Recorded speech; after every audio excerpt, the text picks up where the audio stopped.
For the past 2 months, I've been in a music residency in Paris, and I wanted to make a recap video about what I've done and what I'm trying to do.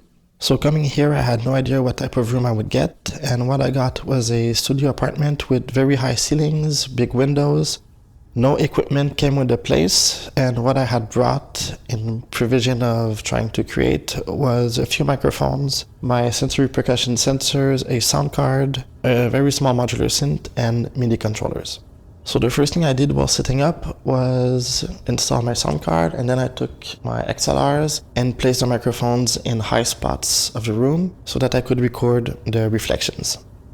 Unfortunately, I quickly realized that the walls are very thin with the neighbors, and I would need too much of speaker power to have a nice sound. And so I quit that idea, and I actually didn't record anything in the space physically. And that also cut off the idea of creating an album in the same way as I did in Banff. So I started to focus on something else. Being here allowed me to meet with some local musicians, and a person who I've been speaking with for a few years has a project called Kalikay. He does a wide variety of all types of music, from electronic, acoustic, orchestral. He plays cello, guitar, synths, everything. And so we met in his studio, and he wanted to try out SP Tools with me. SP Tools is a Max package or a Max for Live device created by Rodrigo Costanzo, and it was initially made to replicate the software of sensory percussion in a more customizable way. With time, SP Tools became much more than mimicking the sensory percussion parameters. It became a huge package with a set of tools based on Flucoma that allows you to manipulate sound or analyze sound files and replicate them with reference audio or percussive hits or anything actually. So we played around with that in his studio, and when I came back here, I decided to try it out on my own. So I started messing around with SP Tools in Ableton, at first simply using the ONSET on the pad with my fingers and trying to see how it can trigger different sounds in Ableton. And after that, I started trying out the other elements, and one of the elements is a sort of analysis of samples, and instead of having your sensor separate the pad in different regions where you assign different sounds, it analyzes the incoming sound and will try to match it with different samples. So I started trying to see what was possible with the pad, and since the sounds are pretty limited with it, I was trying to not only hit it with the fingers but also slide across it, which would go get different samples.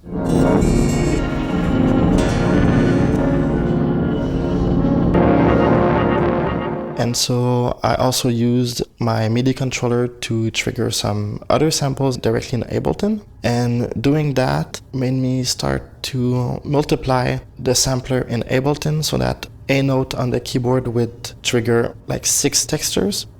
And the textures were made from drones with my modular synth, and each drone had a different length. Having different lengths made it that when they looped, they would all have a different sort of internal rhythm to the sound. And as you would move up the keys, considering that the sound gets shorter, the rhythms changed with the different range of the keyboard.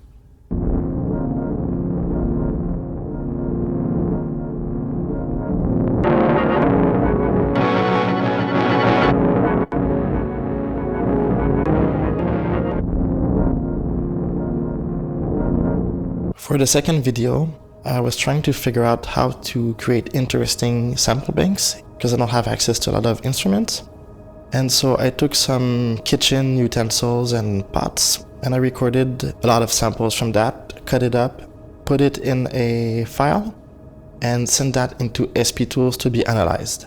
And then I started wondering what would happen if I was trying to trigger these same sounds with the same items that I made the sounds with.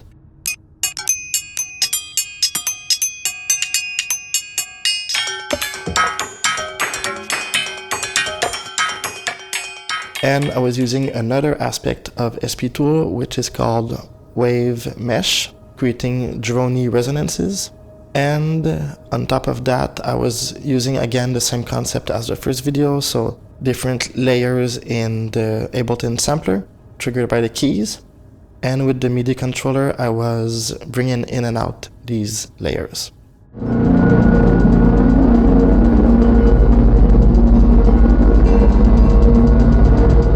After that point, I realized that I really like this aspect of samples and analysis and sort of suggesting a sound into SP tools and it getting a similar sound from a sample bank. I also really liked the juxtaposition of rhythms between different length samples, and so I decided, why not try with arpeggiators? I set up a few MIDI instruments with arpeggiators in different speeds, and I was wondering what would happen if you arpeggiate segments of a longer sample. You can hear some voices coming in and out depending on the speed of the arpeggiation and the range.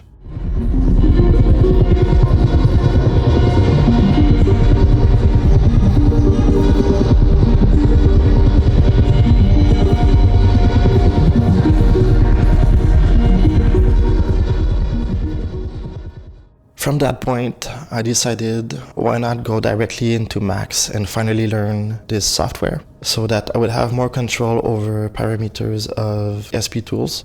Once you understand how to learn Max, it's pretty straightforward. And the fact that you can copy-paste a full package in your patch makes it that you can simply start tweaking small elements and learn the Max objects as you modify this patch.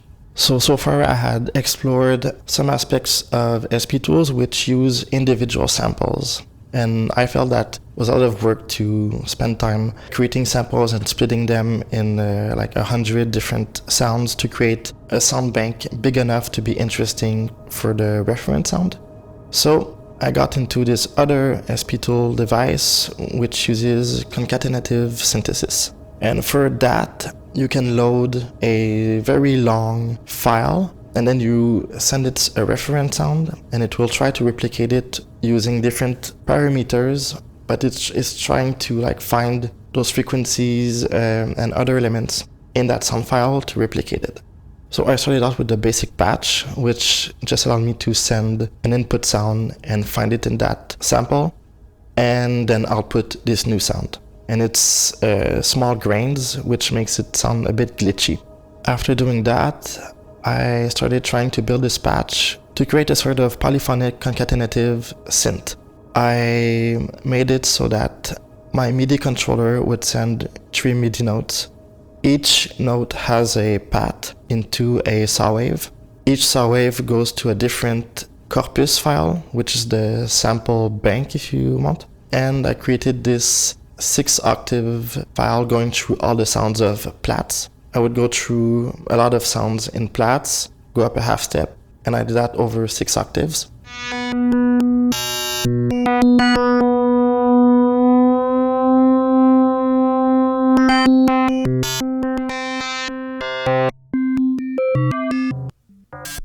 The goal was to create a sort of noise synth that would respect the harmony of what I gave it.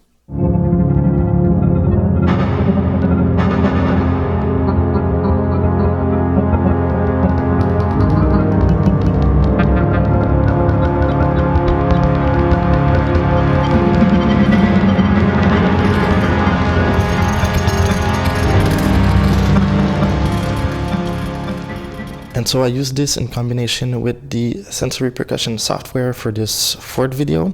The rim was triggering different chords, and then there's also a kick and a sort of snare.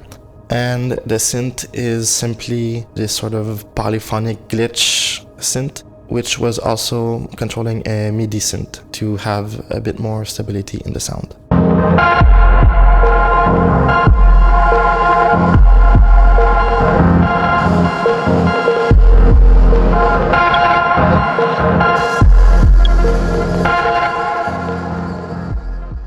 And then for the last session I did, I was trying to expand and bring everything into max, and so even the sensor and drum aspect. And I was also thinking about what would happen if we had cascading levels of triggering.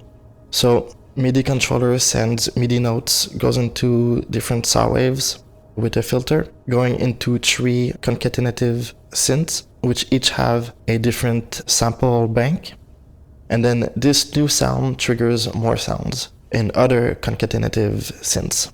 And being in Max, it was easy to place outputs at different points in the chain.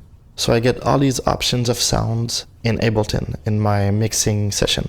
And in parallel to that, I took out my metallic sample bank from the start and I put it into a sort of trigger thing from the pad.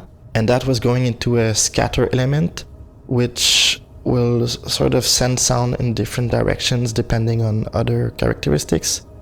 So again, I was doing cascading triggering, so percussive sounds being scattered across different options, triggering other layers, going through different options, and then going into different effects. So sort of cascading possibilities of sound pathways.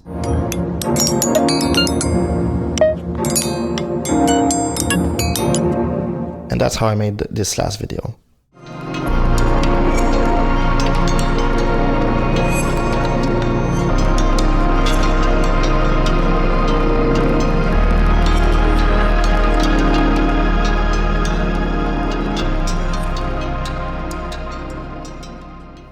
My long-term goal with all this is to be able to create my own max patch for my shows. And I would only use a sensor on a mesh pad, a kick trigger, a MIDI controller, and my computer. And with all this, I could then trigger some samples that would trigger other samples and cascading sample stuff and cascading pathways of sounds, so I can have control over where the sound is in the room. So basically improvising sound and movement. Max is pretty unlimited, so really anything can affect anything, and I think it can create a very organic way to control sound.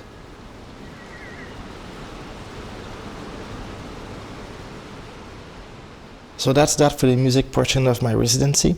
In parallel to this, I also explored Paris and did a lot of tourist stuff. I saw shows and tried to connect with people.